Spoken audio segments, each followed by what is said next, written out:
यहाँहरूलाई आजको यस कक्षामा हार्दिक स्वागत छ। भाइ बहिनीहरू, तपाईहरू सन्चै हुनुहुन्छ? हो, म पनि सन्चै छु। आजको कक्षा सुरु गर्नुभन्दा अगाडि म सबैभन्दा पहिले एउटा मिठो गीत गाएर सुनाउँछु। तपाईहरू पनि म सँगसँगै गीत गाउने कोसिस गर्नुहोस् है त। मौलिक हक प्राकृतिक अधिकार प्रयोग गरौँ, राखेर सरोकार प्रयोग गरौँ, राखेर सरोकार। देशको कानुनमा नै यसको व्यवस्था हुन्छ, देशको कानुनमा नै यसको व्यवस्था हुन्छ। सबै नागरिकको लागि समानता हुन्छ, सबै नागरिकको लागि समानता हुन्छ।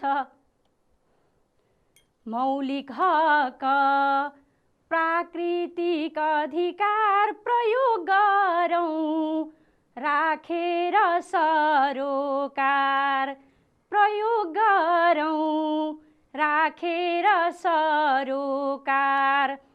जन्मसिद्ध अधिकार हो भनी हामी बुझौँ, जन्मसिद्ध अधिकार हो भनी हामी बुझौँ। आफू पनि उपभोग गरौँ, अरूलाई नि गराउँ, आफू पनि उपभोग गरौँ, अरूलाई नि गराउँ। मौलिक हक प्राकृतिक अधिकार प्रयोग गरौँ, राखेर सरोकार प्रयोग गरौँ, राखेर सरोकार। कस्तो लाग्यो भाइ बहिनीहरू? गीत राम्रो छ है।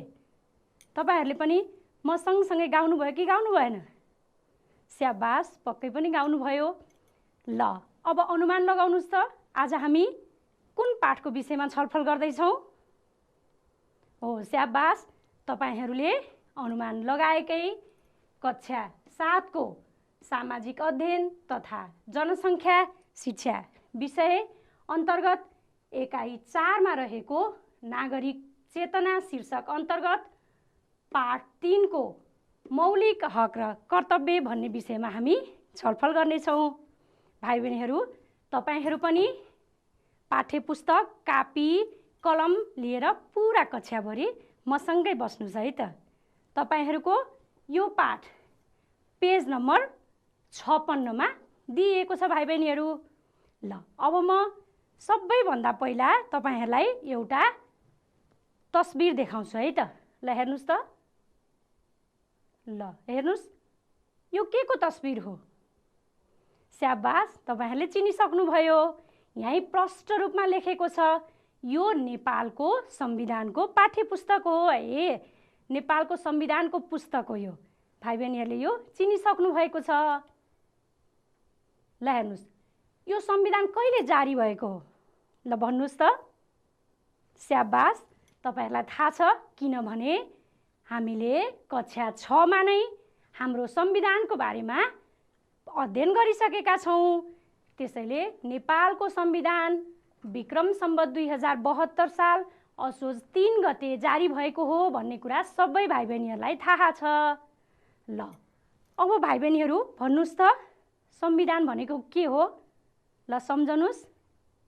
स्याबास, पक्कै भाइ बहिनीहरूले सम्झिसक्नु भएको छ, किनभने हामीले अघिल्लो कक्षामा पढिसकेका छौँ। र संविधान भनेको के हो त? देशको मूल कानुन हो। ल, हेर्नुहोस्, यो देशको मूल कानुन हो। ल, एकछिन हेर्नुहोस् है त। संविधान दिवसको समयमा तपाईहरूको विद्यालयमा के हुन्छ? सार्वजनिक बिदा हुन्छ है। सरकारले हामीलाई छुट्टी दिएको हुन्छ र त्यो दिनमा विभिन्न सङ्घ संस्थाहरूले विभिन्न ठाउँमा कार्यक्रमहरू सञ्चालन गरेका हुन्छन्। त्यस्तै गरी काठमाडौँको टुँडिखेलमा पनि संविधान दिवसको अवसरमा कार्यक्रम आयोजना गरिएको हुन्छ। ल, एकछिन हेर्नुहोस् है त, म केही देखाउँछु। ल, हेर्नुहोस्, संविधान दिवसको अवसरमा टुँडिखेलमा आयोजित समारोहको एउटा तस्बिर हो यो। हेर्नुस् त यो पनि यही टुँडी खेलमा त्यो कार्यक्रमको क्रममा नाचगान गरेको तस्बिर हो। यो पनि संविधान दिवस समारोह कुनै ठाउँमा मनाइरहेको तस्बिर हो। ल हेर्नुस्, यसरी यो टुँडी खेलमा आयोजित संविधान दिवसको अवसरमा कार्यक्रम हुन्छ नि, त्यसमा राष्ट्रपति, प्रधानमन्त्री, मन्त्री अनि सरकारी कर्मचारीहरू र विभिन्न विद्यालयका शिक्षक र विद्यार्थीहरू पनि त्यहाँ उपस्थित भएका हुन्छन्। त्यो भाइ बहिनीहरूलाई थाहा छ कति भाइ बहिनीहरू संविधान दिवसको दिनमा टुँडी खेलको कार्यक्रम हेर्न पक्कै पनि जानुभएको होला है। सबैजना नगएको भए पनि कोही विद्यार्थीहरू काठमाडौँमा वरिपरि हुनुभएका विद्यार्थीहरू जानुभएको होला।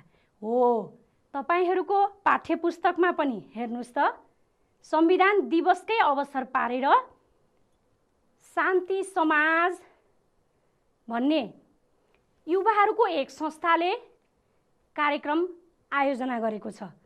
के सम्बन्धी कार्यक्रम? संविधान र मौलिक हक सम्बन्धी कार्यक्रम आयोजना गरेको थियो। यो तपाईहरूको पाठ्य पुस्तकमै छ, भाइ बहिनीहरूले देखिसक्नुभयो होला।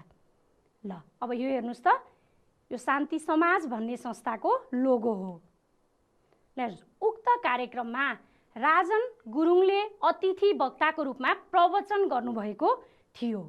यो तपाईहरूले पाठ्य पुस्तकबाटै थाहा पाइसक्नु भएको छ, उहाँ राजन गुरुङ हुनुहुन्छ। ल अब हेर्नुहोस् है त, उहाँले भनेको मतलब को त?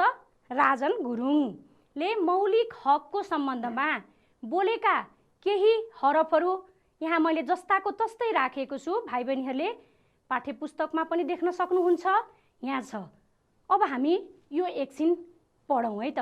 म पढ्छु, भाइ बहिनीहरूले पनि आवाज निकालेर म सँगसँगै पढ्नुहोस् है त। मौलिक हक भनेको मानिसलाई नभई नहुने र प्राकृतिक अधिकारका रूपमा रहेका हक हुन्। नागरिक भएका नाताले प्रयोग गर्न पाउने अधिकारहरू मौलिक हक हुन्। मौलिक हकलाई नागरिक हक पनि भनिन्छ।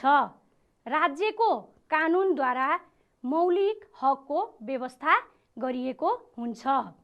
नेपालको संविधान देशको मूल कानुन हो र यसैमा मौलिक हकको व्यवस्था गरिएको हुन्छ। स्वतन्त्रतापूर्वक बाँच्न पाउने, आफ्नो विचार व्यक्त गर्न पाउने, हिँडडुल गर्ने, बोल्ने स्वतन्त्रता लगायतका हक मौलिक हक हुन्। सबै नागरिक कानुनको दृष्टिमा समान हुनु पनि मौलिक हक हो। ल भाइ बहिनीहरू, एकछिन अब सोच्नुहोस् त, मौलिक हक भनेको के रहेछ त? स्याबास, पक्कै पनि तपाईहरूले सोच्नुभयो होला। र सबै भाइ बहिनीहरूले आफ्नो कापी कलम निकाल्नुहोस् र अब कापी कलममा मौलिक हक भनेको के हो टिप्दै जानुहोस् है त। हामी यहाँ छलफल गरौँ अनि त्यो भाइ बहिनीहरूले आफ्नो कापीमा टिप्दै जानु होला। ल अब हेरौँ त, मौलिक हक भनेको के हो? मौलिक हक मानिसलाई नभई नहुने प्राकृतिक हक हो। ल हेर्नुहोस्, हामीले राजन गुरुङले भन्नुभएको प्रवचनबाट थाहा पाइसकेका थियौँ। मौलिक हक के हो त? मानिसलाई नभई नहुने प्राकृतिक हक हो र मौलिक हकलाई अङ्ग्रेजीमा फन्डामेन्टल राइट्स भनेर भनिन्छ। ल हेर्नुहोस् त, देशको नागरिक भएको नाताले प्रयोग गर्न पाउने अधिकारहरू मौलिक हक हुन्। मौलिक हकलाई नागरिक हक पनि भनिन्छ किनभने देशको नागरिकले पाउने हक हो नि त भाइ बहिनीहरू, त्यसैले यसलाई नागरिक हक भनेर पनि भनिन्छ। हाम्रो देशको संविधान भनेको देशको मूल कानुन हो, यो भाइ बहिनीहरूलाई थाहा छ। अब हेर्नुहोस् त, संविधानमा नै मौलिक हकहरूको व्यवस्था गरिएको हुन्छ। यो भाइ बहिनीहरूले जान्नुपर्ने हुन्छ। हाम्रो देशको संविधानमा नै प्रष्ट रूपमा मौलिक हकहरू लेखिएका छन्। हामी अहिले त्यसको विषयमा पनि छलफल गर्नेछौँ। ल अब हामी यसरी परिभाषा बनाउन सक्छौँ। आफ्नो देशका नागरिकहरूको सम्पूर्ण पक्षको विकासका लागि राज्यले संविधानद्वारा नै प्रदान गरिएका हकहरूलाई मौलिक हक भनिन्छ। ल हेर्नुहोस् के रहेछ त भन्दा, आफ्नो देशका नागरिकहरूको सबै पक्षको अथवा सम्पूर्ण पक्षको विकासका लागि राज्य अथवा सरकारले अथवा संविधानले हो, मुख्य गरी संविधानले प्रदान गरेका हकहरू चाहिँ के हुन् त? मौलिक हक हुन्। जस्तै म तपाईहरुलाई उदाहरण देखाउँछु। यहाँ हेर्नुस् त, स्वतन्त्रतापूर्वक बाँच्न पाउने, आफ्नो विचार व्यक्त गर्न पाउने, एक ठाउँबाट अर्को ठाउँमा हिँडडुल गर्न पाउने, कानुनको दृष्टिमा सबै समान हुने आदि मौलिक हकहरू हुन्। मैले भाइ बहिनीहरूलाई केही उदाहरण मात्रै देखाएको। हामी विस्तृत रूपमा अहिले पछि हाम्रो संविधानले हामीलाई प्रदान गरेका मौलिक हकहरू पनि सबै हेर्नेछौँ है त। ल अब मलाई लाग्छ भाइ बहिनीहरूलाई मौलिक हक भनेको के हो भन्ने कुरा प्रष्ट भयो होला, होइन त? हो, स्याबास, भाइ बहिनीहरूले कापीमा टिप्नु भएको छ, बुझी पनि सक्नुभयो। ल अब हामी राजन गुरुङले प्रवचनको क्रममा वाचन गर्नुभएको मौलिक हक सम्बन्धी एउटा सुन्दर कविता वाचन गरौँ है त। ल हामी पनि यो कविता सँगसँगै वाचन गर्ने, म भन्छु, भाइ बहिनीहरू पनि सँगसँगै वाचन गर्ने कोसिस गर्नुस् है त। स्वतन्त्रता, समानता, छुवाछुत तथा जातीय भेदभाव विरुद्धको हक। स्वतन्त्रता, समानता, छुवाछुत तथा जातीय भेदभाव विरुद्धको हक। सम्मानपूर्वक बाँच्न पाउने हक भोग गर्न नमान्नुस् है धक। सम्मानपूर्वक बाँच्न पाउने हक भोग गर्न नमान्नुस् है धक। वातावरण तथा स्वास्थ्य एवं अर्को हक हो शिक्षा, भाषा, संस्कृति। वातावरण तथा स्वास्थ्य एवं अर्को हक हो शिक्षा, भाषा, संस्कृति। रोजगारी तथा सामाजिक सुरक्षा थप हक हो आर्जन गर्न पाउने सम्पत्ति। रोजगारी तथा सामाजिक सुरक्षा थप हक हो आर्जन गर्न पाउने सम्पत्ति। महिला, बालबालिका, धर्म, सामाजिक न्याय सम्बन्धी पनि छन् है हक मौलिक। महिला, बालबालिका, धर्म, सामाजिक न्याय सम्बन्धी पनि छन् है हक मौलिक। निवारक, नजरबन्द विरुद्धको हक र यातना अनि सूचनाको हक।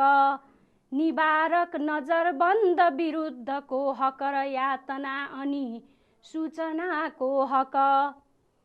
सञ्चार, आवास, खाद्य अनि उपभोक्ताको हक। सञ्चार, आवास, खाद्य अनि उपभोक्ताको हक। न्याय गर्नु सबै दलित ज्येष्ठ नागरिक। न्याय गर्नु सबै दलित ज्येष्ठ नागरिक। गोपनीयता, शोषण विरुद्धको हक तथा श्रम सम्बन्धी हक सबै। गोपनीयता, शोषण विरुद्धको हक तथा श्रम सम्बन्धी हक सबै। देश निकाला विरुद्ध र अपराध पीडित हक पनि हुँदैन है नभई। देश निकाला विरुद्ध र अपराध पीडित हक पनि हुँदैन है नभई। भाइ बहिनीहरू कस्तो लाग्यो तपाईहरुलाई कविता? मलाई त असाध्यै राम्रो लाग्यो। कति राम्रो छ है। भाइ बहिनीहरूले पनि सँगसँगै वाचन गर्नुभयो होला। भाइ बहिनीहरूले तपाईहरुको पाठ्य पुस्तकमा यो दिएको छ, यसलाई बेला बेलामा अभ्यास गर्नुस्। यो तपाईहरुलाई कण्ठ भयो भने हाम्रो देशको संविधानमा भएका मौलिक हकहरू पनि कण्ठ हुन्छ। ल अब म यसको आधारमा हाम्रो देशको संविधानमा भएका मौलिक हकहरूको सूची भाइ बहिनीहरूलाई देखाउँछु है त।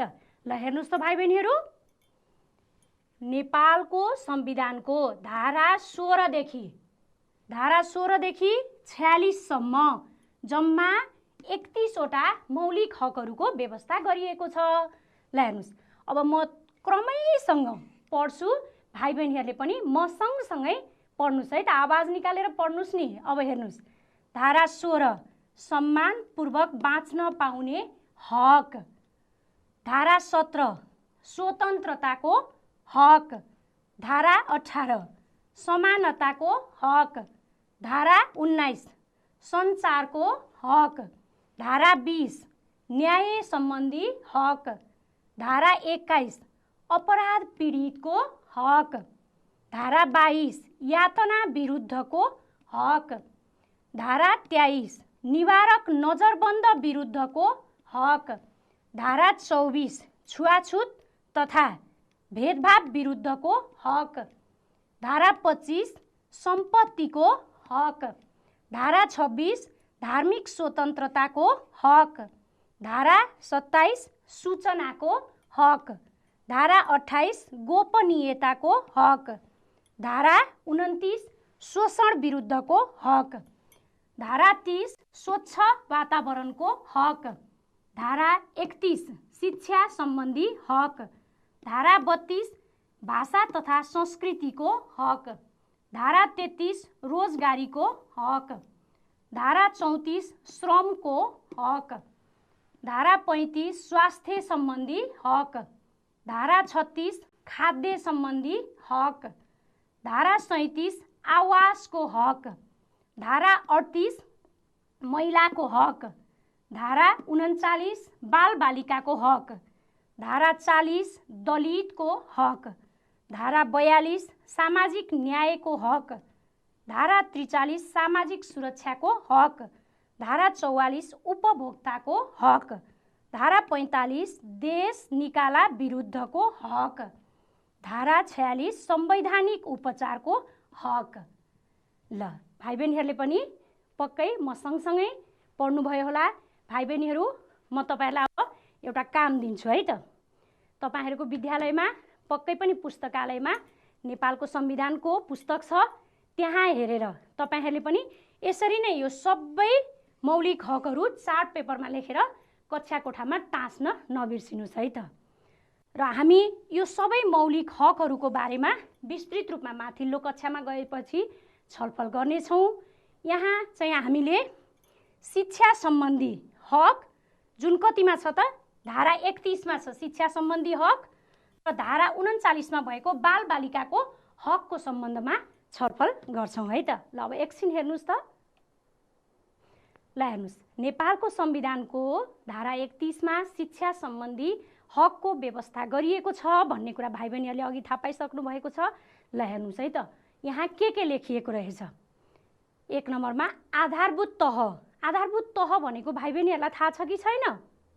स्याबास, कति भाइ बहिनीहरूलाई थाहा छ होला, कतिपयलाई थाहा नहुन पनि सक्छ। कक्षा 1 देखि 8 सम्मलाई आधारभूत तह भनिन्छ। यसरी कक्षा 1 देखि 8 सम्मको शिक्षालाई निशुल्क भनेर भनिएको छ, निशुल्क बनाइएको। अर्को हेर्नुहोस् है, आधारभूत सहित माध्यमिक तहसम्मको शिक्षालाई निशुल्क बनाइएको छ भाइ बहिनीहरू। ल हेर्नुहोस् यो के हो त? शिक्षा सम्बन्धी हक हो। तपाईहरू जस्तै साथीहरू यहाँ कक्षा कोठामा पढिरहनु भएको छ। अब अर्को हेरौँ है त। अपाङ्गता भएका र आर्थिक रूपले अति कमजोर विद्यार्थीलाई उच्च तहसम्म निशुल्क शिक्षाको व्यवस्था गरिएको। ल हेर्नुहोस् भाइ बहिनीहरू, अपाङ्गता भएका बालबालिकाहरूको लागि चाहिँ उच्च तहसम्म नै निशुल्क शिक्षाको व्यवस्था गरिएको छ। ल हेर्नुहोस् त भाइ बहिनीहरू, यहाँ तपाईहरूले देख्न सक्नुहुन्छ उहाँहरू अपाङ्गता भएका बालबालिकाहरू हुनुहुन्छ। उहाँहरूको लागि सरकारले अथवा संविधानले, हाम्रो देशको कानुनले उच्च तहसम्म निशुल्क शिक्षाको व्यवस्था गरेको छ। अर्को आँखा नदेख्ने दृष्टिविहीनका लागि ब्रेल लिपि तथा कान नसुन्ने बहिराहरूका लागि साङ्केतिक भाषाको माध्यमबाट निशुल्क शिक्षाको व्यवस्था गरिएको छ। ल हेर्नुहोस् त भाइ बहिनीहरू, यो के हो थाहा छ तपाईँहरूलाई? यो ब्रेल लिपि हो भाइ बहिनीहरू। यो दृष्टिविहीन भाइ बहिनीहरूले पढ्नको लागि प्रयोग गर्ने लिपि हो। ल हेर्नुहोस् त यो पाल्पाको दृष्टिविहीनहरूले पढ्ने विद्यालयको एउटा तस्बिर हो। ल हेर्नुहोस् उहाँहरूको लागि चाहिँ ब्रेल लिपिबाट निशुल्क शिक्षा प्राप्त गर्ने अधिकार संविधानले दिएको छ है। यसलाई ब्रेल लिपि भनिन्छ। अब म त्यस्तै गरी कान नसुन्ने बहिरा बालबालिकाहरूको लागि पनि देखाउँछु है त। ल हेर्नुहोस् त यसरी उहाँहरूले साङ्केतिक भाषाको प्रयोग गरेर पढ्नुहुन्छ। यसरी नै साङ्केतिक रूपमा प्रयोग गर्नुहुन्छ। ल हेर्नुहोस् सबैका लागि साङ्केतिक भाषाको अधिकार भनेर संविधानले नै मौलिक हकको रूपमा दिएको छ। यसलाई साङ्केतिक भाषा भनेर भनिन्छ। भाइ बहिनीहरू तपाईहरूले नेपाल टेलिभिजनबाट प्रसारण भएको समाचारमा साङ्केतिक भाषाबाट समाचार प्रसारण भएको देख्नुभएको छ कि छैन? स्याबास छ है। त्यो किन हो भने सबैको भाषा बुझ्न पाउने अधिकार भएको कारणले उहाँहरूको लागि भनेर त्यसरी प्रसारण गरिएको हो। अब अर्को हेर्नुहोस् है, नेपालमा बसोबास गर्ने प्रत्येक नेपाली समुदायलाई आफ्नो मातृभाषामा शिक्षा लिन र विद्यालय सञ्चालन गर्न पाउने हकहरू प्रदान गरेको छ। ल हेर्नुहोस्, यसरी प्रत्येक समुदायका मातृभाषा बोल्ने बालबालिकाहरूलाई चाहिँ आफ्नो मातृभाषामा नै पढ्न पाउने व्यवस्था पनि संविधानले गरेको छ। ल अब हामी बालबालिका सम्बन्धी हकको बारेमा छलफल गर्छौँ है त भाइ बहिनीहरू। ल हेर्नुहोस्, यो कतिमा छ? धारा 39 मा छ। अघि नै भाइ बहिनीहरूले यहाँ देखेर थाहा पाइसक्नु भएको छ। ल हेर्नुहोस् त, यसमा प्रत्येक बालबालिकालाई आफ्नो पहिचानसहित नामाकरण र जन्म दर्ताको हकको व्यवस्था गरिएको। ल हेर्नुहोस्, यसरी मेरो बुवा आमा, हजुरबुवा हजुरआमा को हो भनेर प्रष्ट पहिचानसहित जन्म दर्ताको प्रमाणपत्र पाउने अधिकार सबै बालबालिकालाई संविधानले प्रदान गरेको छ भाइ बहिनीहरू। अर्को हेर्नुहोस् त, प्रत्येक बालबालिकालाई परिवार तथा राज्यबाट शिक्षा, स्वास्थ्य, पालन पोषण, उचित स्याहार, खेलकुद, मनोरञ्जनको हक समेत पाउने व्यवस्था गरिएको छ। ल यहाँ हेर्नुहोस् त, ल हेर्नुहोस्, आफ्नो छोराछोरीलाई यहाँ आमाले विद्यालय पुर्याउन जानुभएको छ। यो भनेको परिवारबाट पाएको शिक्षा हो है। परिवारबाट पनि भयो, राज्यबाट पनि भयो। स्कुल राज्यको भयो, यहाँ आमाले स्कुल पुर्याउन जानुभएको छ। त्यस्तै यहाँ हेर्नुहोस् त, आमाले आफ्नो बच्चालाई कस्तो राम्रोसँग पालन पोषण गरिरहनु भएको छ। ल यहाँ हेर्नुहोस्, यी स्वास्थ्य सम्बन्धी हक हो यो चाहिँ। ल हेर्नुहोस्, बालबालिकालाई यहाँ खोप लगाइरहनु भएको छ स्वास्थ्य कर्मीले। यहाँ हेर्नुहोस्, तपाईँहरू जस्तै साथीहरू कस्तो मजाले रमाएर खेलिरहनु भएको छ। यो भनेको उहाँहरूको खेलकुद तथा मनोरञ्जनको हक हो। यसरी यी सबै हकहरू संविधानले नै बालबालिकाहरूलाई दिएको छ भाइ बहिनीहरू। अर्को हेर्नुहोस् त, प्रत्येक बालबालिकालाई प्रारम्भिक बाल विकास तथा बाल सहभागिताको हकको व्यवस्था पनि संविधानमा गरिएको छ। ल हेर्नुहोस्, यहाँ राष्ट्रिय बाल दिवसको समारोहमा बालबालिकाहरू आफै सहभागी भएर कार्यक्रम चलाइरहेका छन्। तपाईहरूले पनि गर्नुहुन्छ है यस्तै तपाईँहरूको विद्यालयमा, हो कि होइन? हो, स्याबास है, तपाईँहरूले पनि यस्तै गर्नुपर्छ। यहाँ हेर्नुहोस् त, यो बाल सहभागिताका केही उदाहरणहरू हुन् भाइ बहिनीहरू। अब अर्को हेर्नुहोस् त, कुनै पनि बालबालिकालाई कल कारखाना, खानी वा यस्तै अन्य जोखिमपूर्ण काममा लगाउन नपाइने व्यवस्था पनि संविधानले गरेको छ। ल हेर्नुहोस्, यहाँ बिचरी सानी नानी आफूभन्दा ठुलो ढुङ्गा बोकेकी छन्। त्यस्तै म देखाउँदै जान्छु, हेर्नुहोस् त। र यहाँ के छ, के देख्नुभयो? ल हेर्नुहोस्, साना बालबालिकाहरूले गलैँचा बुनिरहेका छन्। त्यस्तै यसमा हेर्नुहोस् त, के छ? इँटा भट्टामा साना नानीहरूले इँटा बोकिरहेका छन्। ल यहाँ हेर्नुहोस् त, यो नानीले गिटी कुटिरहेकी छन्। ल हेर्नुहोस्, यसरी बालबालिकालाई यस्तो काममा लगाउन पाइँदैन भाइ बहिनीहरू। यो गैर कानुनी काम हो। संविधानले यस्तो काममा लगाउन नपाउने भनेर व्यवस्था गरेको छ। अर्को हेर्नुहोस् है, कुनै पनि बालबालिकालाई बाल विवाह, गैर कानुनी ओसार पसार र अपहरण गर्न वा बन्धक बनाएर राख्न नपाउने व्यवस्था पनि संविधानले गरेको छ। ल यहाँ हेर्नुहोस् त, के देख्नुभयो यसमा? यो बेहुला बेहुली हो है, तर साना साना भाइ बहिनी छन्। यस्तो सानो उमेरमा विवाह गर्न पाइँदैन। त्यस्तै यहाँ हेर्नुहोस् त, यहाँ सानो नानीलाई चाहिँ बेचबिखन गरेको, पैसाको लेनदेन गरेको देखिएको छ। यस्तो पनि गर्न नपाउने व्यवस्था संविधानमा गरिएको छ। अब अर्को, कुनै पनि बालबालिकालाई घर, विद्यालय वा अन्य जुनसुकै स्थान र अवस्थामा शारीरिक, मानसिक वा अन्य कुनै किसिमको यातना दिन नपाइने व्यवस्था पनि संविधानमा नै गरिएको छ भाइ बहिनीहरू। ल हेर्नुहोस् त, के देख्नुभयो यसमा? यहाँ साना बालबालिकाहरूलाई शारीरिक र मानसिक यातना दिएको देखिन्छ। यहाँ पनि त्यस्तै शारीरिक मानसिक यातना दिएको देखिन्छ। यस्तो गर्न पनि नपाइने व्यवस्था संविधानले गरेको छ भाइ बहिनीहरू। ल अब हामीले शिक्षा सम्बन्धी मौलिक हकहरू के रहेछन् र बालबालिका सम्बन्धी मौलिक हक के रहेछन् छलफल गऱ्यौँ। भाइ बहिनीहरू, म एउटा प्रश्न सोध्छु है, तपाईहरूले अहिले भर्खरै हामीले छलफल गरेका हकहरूमध्ये के हकहरू उपभोग गर्न पाउनुभएको छ? पक्कै सम्झिनुभयो। त्यो काम मैले तपाईँहरूलाई नै जिम्मा दिएँ है त। तपाईँहरूले आफ्नो कापीमा मजाले लेख्नु, आफूले उपभोग गर्न पाएका हकहरू नम्बर बनाउँदै लेख्नुहोस् है त। ल, अब आज हामी छलफल गरेका यी मौलिक हकहरूबाट हामीलाई के फाइदा हुने रहेछ अथवा मौलिक हकबाट नागरिकलाई के फाइदा हुँदो रहेछ त्यसको बारेमा छलफल गरौँ है त। ल हेर्नुहोस्, मौलिक हकका फाइदाहरू। देशका नागरिकहरूले सम्मानपूर्वक बाँच्न पाउँछन्। अर्को, अनि जनताले शिक्षा, स्वास्थ्य, सुरक्षा, रोजगारी जस्ता आधारभूत आवश्यकता हुन् नि त भाइ बहिनीहरू। यो त हामीलाई बाँच्नको लागि नै चाहिन्छन्। यस्ता सम्पूर्ण आधारभूत आवश्यकताहरू राज्यबाट प्राप्त गर्न सक्छन्। ल, अर्को हेर्नुहोस् त, मानव अधिकारको रक्षा हुन्छ। ल हेर्नुहोस्, मौलिक हक भनेको जन्मसिद्ध अथवा प्राकृतिक अधिकार हो भनेर हामीले अघि नै थाहा पाइसकेका छौँ, जुन कसैले पनि खोज्न सक्दैन। त्यो कारणले मानव अधिकारको रक्षा हुन्छ। अर्को हेर्नुहोस्, कानुनी राज्यको मान्यता पुरा हुन्छ।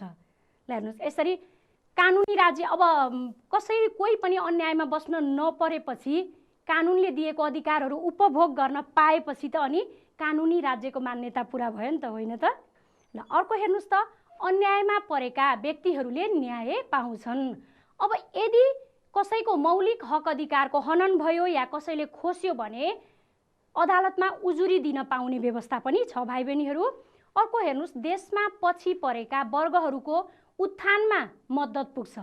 देशमा पछि परेका पिछडिएका वर्गहरू जस्तो हामीले यहाँ देखेर थाहा पाइसकेका छौँ, महिलाको हक भनेको छ, दलितको हक भनेको छ, जनजातिको हक, सबैलाई हक दिएको छ नि। त्यो कारणले देशमा पछि परेका वर्गहरूको उत्थानमा पनि मद्दत पुग्छ। अर्को, जनतालाई गुणस्तरीय जीवनयापन गर्न मद्दत पुग्छ यसले, किनभने राज्यबाट सम्पूर्ण अधिकार पाएपछि त अनि हामी जनताको जीवनस्तर के हुन्छ? गुणस्तरीय राम्रो हुन्छ। अर्को, व्यक्तिको सर्वाङ्गीण पक्षको विकास हुन्छ। हाम्रो शारीरिक, मानसिक सम्पूर्ण पक्षको विकास हुन्छ। यो भाइ बहिनीहरूले अगाडि हेरेका उदाहरणहरूबाट पनि बुझिसक्नु भएको छ जस्तो मलाई लाग्छ। अब हामी मौलिक हकहरूको बारेमा त छलफल गऱ्यौँ। कर्तव्य चाहिँ के हो त हेरौँ है त। ल हेर्नुहोस्, नागरिक कर्तव्य हो। यो नागरिक कर्तव्यको व्यवस्था पनि हाम्रो संविधानमा नै गरिएको छ। हेर्नुहोस् त, नागरिकको सुख, शान्ति र सुरक्षाका लागि राज्यले विभिन्न कर्तव्यहरू पुरा गरेको छ नि। थाहा पाइसक्नुभयो नि, मौलिक हक दिएको छ, हामीलाई कति धेरै हक अधिकार दिएको छ। हो, त्यस्तै गरी नागरिकले पनि आफ्नो देश तथा परिवारप्रति पुरा गर्नुपर्ने विभिन्न जिम्मेवारीहरू हुन्छन्। तिनीहरूलाई नै नागरिकको कर्तव्य भनिन्छ। ल हेर्नुहोस्, हामीले राज्यबाट हक अधिकार उपभोग गरिसकेपछि राज्यको लागि पनि केही गर्नुपर्छ। त्यो हाम्रो के हो त भाइ बहिनीहरू? कर्तव्य हो। अब एकछिन म नागरिक कर्तव्य के हुन् देखाउँछु है त। ल हेर्नुहोस् त, सार्वजनिक सम्पत्तिको सुरक्षा र संरक्षण गर्नु हामी नागरिकको दायित्व हो। अब सार्वजनिक सम्पत्ति भनेको के हो थाहा छ? स्याबास, थाहा छ है, सानै कक्षादेखि पढेको छ। सबैको साझा सम्पत्ति हो है। ल हेर्नुहोस् त, अब के रहेछ साझा सम्पत्ति? यो मठ मन्दिर हामी सबैको हो। त्यस्तै गरी हेर्नुहोस् त, यहाँ बौद्ध स्तूपा, यहाँ हेर्नुहोस् विद्यालय पनि हामी सबैको साझा सम्पत्ति, सार्वजनिक सम्पत्ति हो। यो के हो? वन जङ्गल है। हरियो वन नेपालको धन। यो त नेपालको हामी सबैको धन हो। अब अर्को हेर्नुहोस् त, हिमाल, हाम्रो नेपालको उत्तरमा पूर्वदेखि पश्चिमसम्म फैलिएका हिमाल छन्, देख्नुभएको छ। त्यो पनि हाम्रो सार्वजनिक सम्पत्ति हो। र नदी, नाला, ताल, तलैयाहरू पनि छन्। यसरी मैले केही उदाहरण भाइ बहिनीहरूलाई देखाएको, धेरै हुन्छन्। यी सबै, यी बाहेक पाटी, पौवा, बाटो घाटो, चौतारो सबै सार्वजनिक सम्पत्ति हुन्। यी सबैको संरक्षण गर्ने हाम्रो दायित्व हो। अर्को, कर तिर्नु। हामीले राज्यबाट केही लिएपछि राज्यले तोकेको कर पनि तिर्नुपर्छ भाइ बहिनीहरू। यहाँ हेर्नुहोस् त, यहाँ मानिसहरू लाइनमा बसेर कर तिरिरहेका छन्। हामीले आफ्नो घरको, जग्गाको, हाम्रो आम्दानीको कर तिर्नुपर्छ सरकारलाई। घरमा आमालाई, बुवालाई सोध्नुहोस् है त, हामीले के कुरामा कर तिर्ने गरेका छौँ भनेर। अर्को हेर्नुहोस्, देशको कानुनको पालना र रक्षा गर्नु हाम्रो दायित्व हो।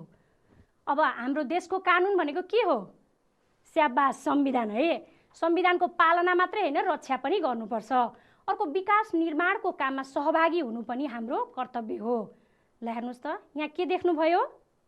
स्याबास, चिनिसक्नुभयो। यहाँ बाटो खनिरहेको देखिन्छ। ल हेर्नुहोस्, यहाँ पनि डोजरले बाटो खनेको देखिन्छ। यहाँ हेर्नुहोस् त, पिच भइरहेको छ। यस्ता यी बाहेक अरू पनि यहाँ यी विद्यालयको भवनहरू बनिरहेको छ। यहाँ पनि पुल निर्माण कार्य भइरहेको छ। ल हेर्नुहोस्, यहाँ उद्योग धन्दा कल कारखानामा मान्छेले काम गरिरहेका छन्। यी सबै विकास निर्माणका कामहरू हुन्। यस्ता कामहरूमा सहभागी हुनु पनि हाम्रो कर्तव्य हो। अर्को, आफ्नो हकको उपयोग गर्दा अर्काको हकको हनन हुन नदिनु। ल हेर्नुहोस्, हामीलाई संविधानले दिएका मौलिक हक, यी सबै मौलिक हकहरू उपभोग गर्न पाउने हामीलाई अधिकार छ, तर अर्काको हक अधिकारलाई हनन हुन दिनु हुँदैन। अर्को, चुनावमा भोट हाल्नु पनि हामी नागरिकको दायित्व हो। ल हेर्नुहोस् त, यी चुनावमा यहाँ जनताहरूले भोट हालिरहनु भएको छ। ल हेर्नुहोस्, यहाँ बाक्सामा मत खसालेको देखिएको छ। ल यसरी हामीले है मौलिक हक साथसाथै कर्तव्य पनि पुरा गर्नुपर्ने रहेछ भन्ने कुरा भाइ बहिनीहरूले प्रष्ट रूपमा बुझ्नुभयो। हामीले राज्यबाट केही पायौँ, केही दिनु पनि पर्छ। यी त राज्यप्रतिको दायित्व भयो भाइ बहिनीहरू। यस्तै दायित्व हाम्रो परिवारप्रति पनि हुन्छन्। बुवा आमाले हामीलाई जन्माउनु भयो, हुर्काउनु भयो, पढाउनु भयो, स्याहार सुसार गर्नुभयो। हामीले आमा बुबाप्रति पनि माया गर्नुपर्छ। त्यो हाम्रो कर्तव्य हो भाइ बहिनीहरू। त्यो पारिवारिक कर्तव्य हो। मौलिक हक र कर्तव्य एक सिक्काका दुई पाटा हुन्। जसरी राज्यले आफ्ना नागरिकहरूको सुख, शान्ति र सुरक्षाका लागि धेरै सेवा सुविधाहरू दिएको हुन्छ, त्यसैले जनताबाट पनि केही आशा गरेको हुन्छ। हो नि, हामीलाई राज्यले सेवा सुविधा दिएको कारणले उसले हामी जनताबाट पनि केही आशा गरेको हुन्छ।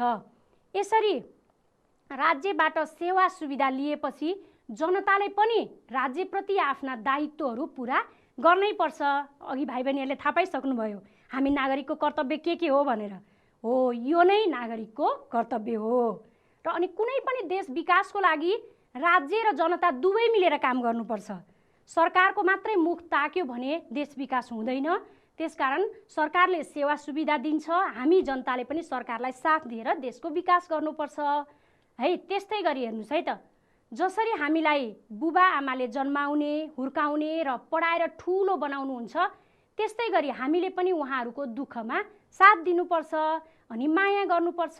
यो हाम्रो के हो त? कर्तव्य हो है। पारिवारिक कर्तव्य पनि भन्छ, नैतिक कर्तव्य पनि भन्छ। हेर्नुहोस्, यसरी देशको लागि, समाजको लागि र परिवारबाट हक र अधिकार प्राप्त हुन्छन्। अनि हक अधिकार प्राप्त गरेपछि हामीले आफ्नो कर्तव्य पनि पुरा गर्नै पर्छ।